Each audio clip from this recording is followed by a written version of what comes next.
Selamat siang, kembali lagi dengan saya Daril Muharom yang akan menemani Anda dalam beberapa menit ke depan di seputar info. Pemirsa, warga berdesak-desakan demi mendapat sembako gratis yang dibagikan langsung oleh Menteri Perdagangan Zulkifli Hasan pada Sabtu 7 Januari 2023. Meski barang dagangannya habis, pedagang sembako di pasar tradisional Bandar Lampung kebingungan siapa yang akan membayar semua dagangannya. Selain itu, sidak pasar yang dilakukan oleh Zulkifli Hasan guna melihat langsung harga sembako yang ada di pasar.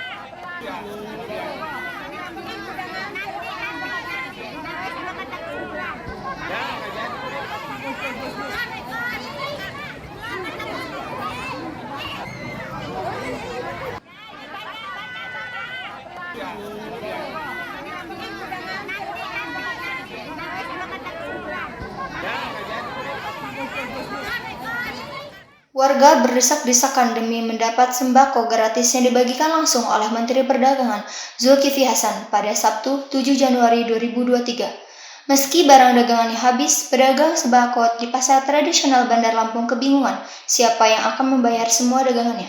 Selain itu, sidak pasar yang dilakukan oleh Zulkifli Hasan guna melihat langsung harga sembako yang ada di pasar. Sebuah mobil pengangkut uang terbalik di Padang, Sumatera Barat.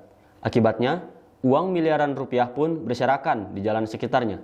Warga dibantu petugas bergotong royong untuk memungut uang yang berserakan senilai 25,5 miliar rupiah tersebut berserakan setelah mobil yang mengangkutnya mengalami kecelakaan tunggal hingga terbalik di jalan alternatif. Padang, Pariaman, Sumatera Barat pada Jumat pagi. Sebuah mobil pengangkut uang terbalik di Padang, Sumatera Barat. Akibatnya, uang miliaran rupiah pun berserakan di jalan sekitarnya. Warga dibantu petugas bergotong royong untuk memungut uang yang berserakan senilai 25,5 miliar rupiah tersebut. Berserakan setelah mobil yang mengangkutnya mengalami kecelakaan tunggal hingga terbalik di jalan alternatif Padang, Parimanan, Sumatera Barat pada Jumat pagi. Satu unit mobil Grand Max BA B9094 PTC yang dikemudikan oleh Yusrizal hilang kendali, kemudian menabrak satu buah rumah yang berada di lokasi kejadian. Kerugian dari kejadian tersebut kita taksir lebih kurang 20 juta itu untuk kejadian dari mobil.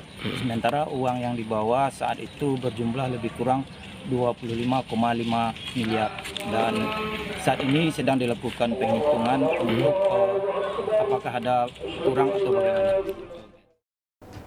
Informasi lain, pemirsa, ratusan lapak pedagang di Pasar Yutefa Jayapura terbakar pada Sabtu pagi. Ini merupakan kebakaran keempat yang terjadi dalam sepekan terakhir di Jayapura.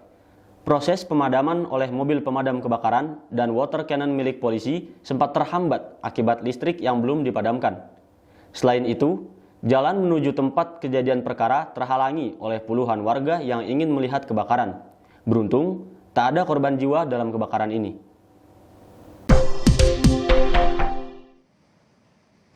Pasar Yutefa terbakar.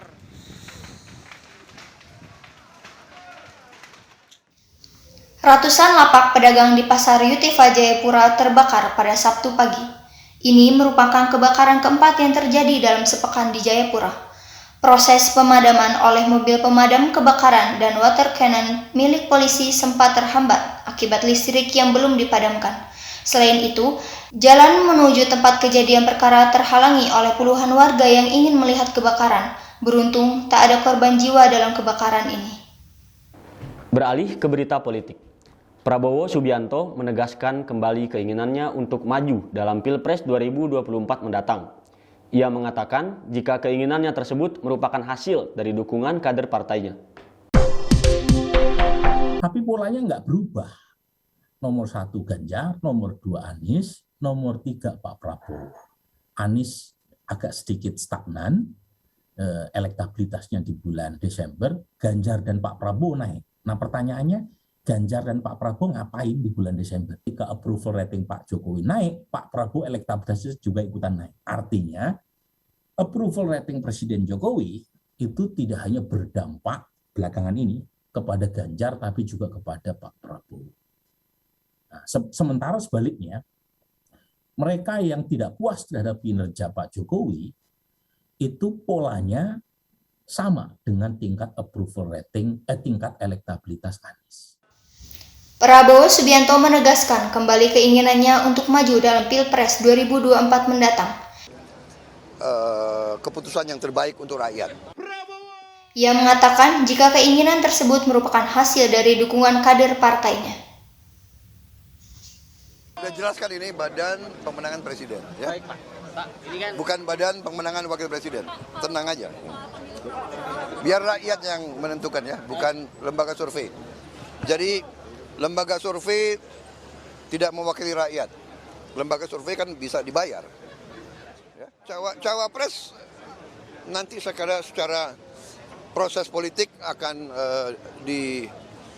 ditetapkan pada saatnya. Ya, kita koalisi dengan PKB. Jadi kita nanti akan ambil keputusan bersama dengan PKB. Sementara itu, di mancanegara, warga Culiacan, Meksiko mendapati jalanan kota mereka dipenuhi oleh mobil-mobil yang terbakar. Hal ini terjadi setelah adanya baku tembak antara anak buah kartel narkoba, El Chapo Guzman, berniat membalaskan dendam atas ditangkapnya bos mereka. Pihak berwenang melaporkan bahwa 17 anggota polisi terluka dan 1 orang tewas pasca terjadi adu tembak dengan anak buah Guzman. Di sisi lain, 19 tersangka anggota kartel narkoba tewas pada Kamis lalu.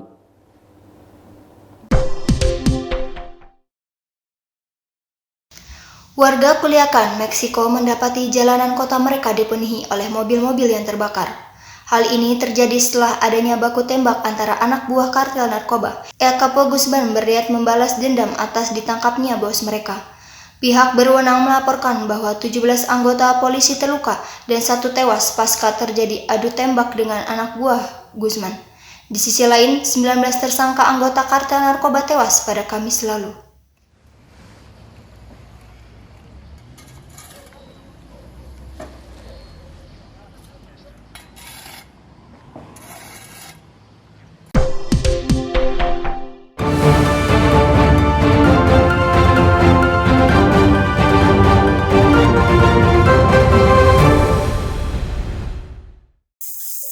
Selamat siang pemirsa, saat ini saya sedang berada di Jalan Wastu Kencana, lebih tepatnya di depan salah satu toko kuliner yang menyediakan jajanan khas jalanan di Crepes. Toko ini menyediakan jajanan khas Prancis yaitu crepes. Terdapat berbagai varian rasa mulai dari yang manis hingga yang asin. Untuk harga sendiri berada di kisaran 7.000 sampai 15.000 per porsinya. Harga yang terbilang murah untuk kalangan pelajar dan mahasiswa. Dalam sehari, toko The Crepes dapat membuat sekitar 250 hingga 300 porsi, tergantung pengunjung yang datang. Toko ini beroperasi dari pukul 10 siang hingga 9 malam. Sabit Aktam Sikrilah melaporkan. Demikian seputar info siang ini, saya Daril Muharom pamit undur diri.